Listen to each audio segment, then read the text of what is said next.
So with a Nintendo Switch 2 Nintendo Direct in the history books, I've given it about a week to let everything settle, and I'm seeing all the discourse, I'm seeing all the highs and the lows with everything that's being discussed with the games and the pricing and the different services and all that sort of stuff. With a lot of it, I'm holding like a wait and see kind of a deal to hopefully that we get everything in a really good place before June 5th, but I do gotta talk about the thing that I know I'm really good at, and that's just talking about the pink guy Kirby, because you know what, all things considered, as a Kirby fan, as a Kirby YouTuber, whatever you want to call it, I had a pretty big win that day. This is pretty cool. We got 2 Kirby games coming, kinda. Like that's awesome. What a good year for me specifically. Technically, Donkey Kong fans also are getting 2 games this year, but you know, the pink guy's cooler. Let's talk about the bigger surprise of the two with Kirby Air Riders. After so long, like 20 plus years, we're finally getting a direct sequel to Kirby Air Ride with Kirby Air Riders, which is a pretty good sequel name, I gotta admit. And even though we didn't get any gameplay out of this, we only got a CG trailer, which yeah, I'm not a big fan of. I do always wish that when it comes to a big game reveal,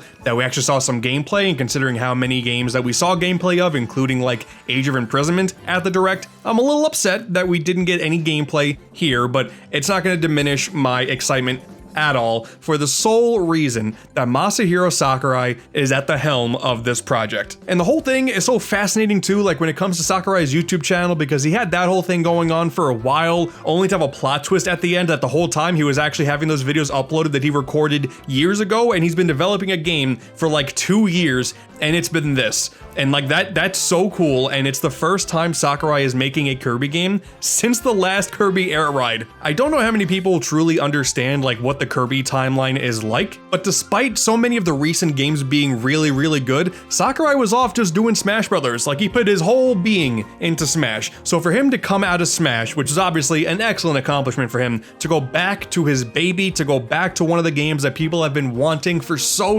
long, this is such a win. So with it being just a CG trailer, there's really not a whole lot that we can grasp outside of the developer, and that's really cool. Like you see some of the vehicles that are returning, like that's nice. Seeing the return of the wheelie car and the wagon car, like that's cool. Obviously multiple different Kirby characters you can play as different colors. That's all fine and good, but of course my mind goes racing as to what they could possibly add here. Because if we're going to talk about Kirby fan service and everything that they've been doing fan service related, like with Forgotten Land and Star Allies and all that over the years, there is so much they can pull from here. And listen, okay, Kirby Air Ride for the GameCube, fun game for sure. City Trial, obviously a fantastic mode, but because it's such a simplistic gameplay style of just like this one button racing game, and all of the characters were just different colors of Kirby plus Meta Knight and King Dedede, just imagining them going all out with the different characters. Maybe the vehicles are going to be customizable here, since you can't customize the vehicles anymore in Mario Kart World. I'm imagining that of course online is going to be a big component here. It wouldn't make sense if that was not the case. I want to see characters like Magolor and Suzy and maybe some other older deep cuts like Gooey, throw them all in there, make it just a fan service extravaganza, do a bunch of courses that are based off of old themes, like maybe the factory stuff from Kirby 64,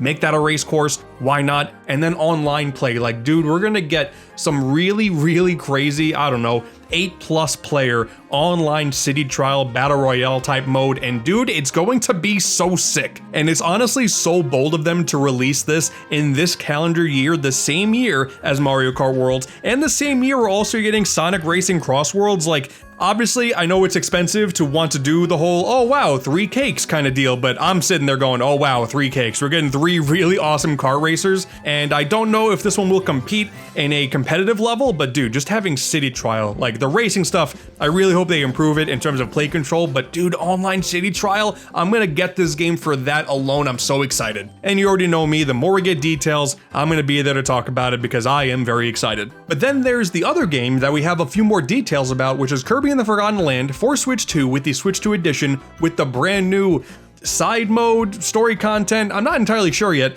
with Star-Crossed World. It's interesting, it looks like from the treehouse footage that it's just like a bunch of crystallized levels that are sitting next to the main levels on the map, and maybe it's not its own dedicated campaign, but maybe if you transfer your completed save file over to Switch 2, you can then unlock the levels like sequentially after you complete one.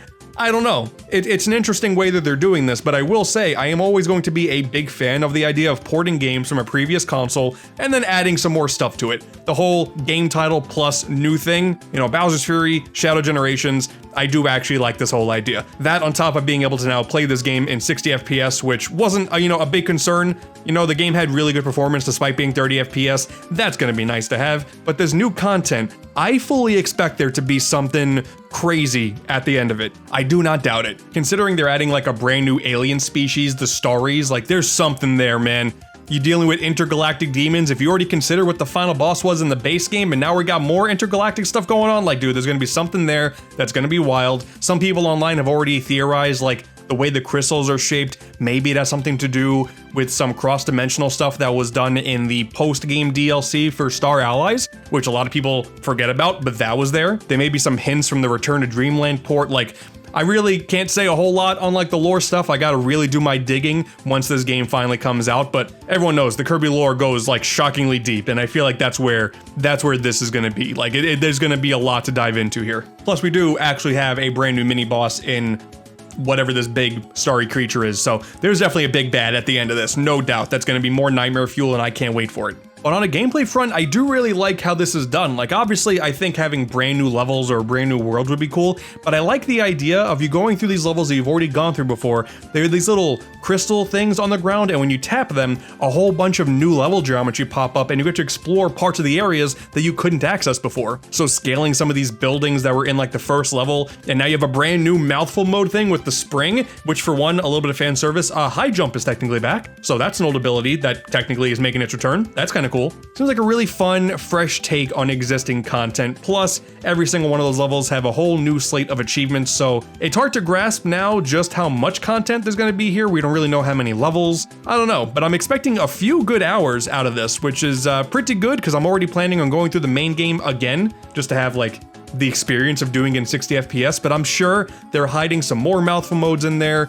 And again, I'm sure by the end of it, whatever these starry guys are doing, maybe Galactonite's involved. This is a chance for him to show up instead of Morpho Knight. I don't know. I feel like this is going to be the time for these developers to really show some creative muscle with this game, because while I do love Forgotten Land for sure, like the post-apocalyptic aesthetic, super cool, when you really come down to it, it does just feel like a Kirby game transitioned into 3D. They just managed to do that perfectly. So if they can do a few more new things and more unique things and twists with this, I think we're gonna be in for a good time. It's just nice to see, and I'll do a whole other separate video on the Switch 2 edition idea and the idea of redoing games and new content, but I like that Kirby has the spotlight here, because at the end of the day, Forgotten Land was one of the best games that they put out on their console. Like, the game is just incredible. Like, yeah, I think there maybe creatively could have been a little bit more, but like otherwise, dude, it's as close to a 10 out of 10 Kirby game as you can get, and them going back and adding more stuff, that's awesome. And I like that when it comes to the upgrade pack sort of deal, I guess I can only spend, what, $10 and get access to this? Or there's the full physical if you don't already own it. Like, the pricing structure still, at the time of recording this video, has to be situated for sure. But granted, it's because there's likely gonna be a video on the main channel once this comes out, but I'm gonna be there day one, absolutely. Same goes for Kirby Air Riders, and I hope you'll join me for the ride, because Kirby, once again, is gonna have a pretty good year after last year was pretty slow. A brand new Kirby Air Ride, brand new Kirby content in the third dimension with Forgotten Land DLC. It's feeling pretty good to be a Kirby fan. Once again, I am very hopeful for the remainder of the Switch 2's life for Kirby stuff. There's gonna be some pretty good stuff down the pipeline, I have no doubt. They're really cooking by bringing Sakurai back just for one, so it's gonna be exciting. It's exciting times. The pricing stuff is very bizarre, but content-wise, I'm excited. Let me know what you think about the Kirby Renaissance, I guess, after 1 year of a hiatus down below. And yeah, Air Riders, baby, we're back. We are so back.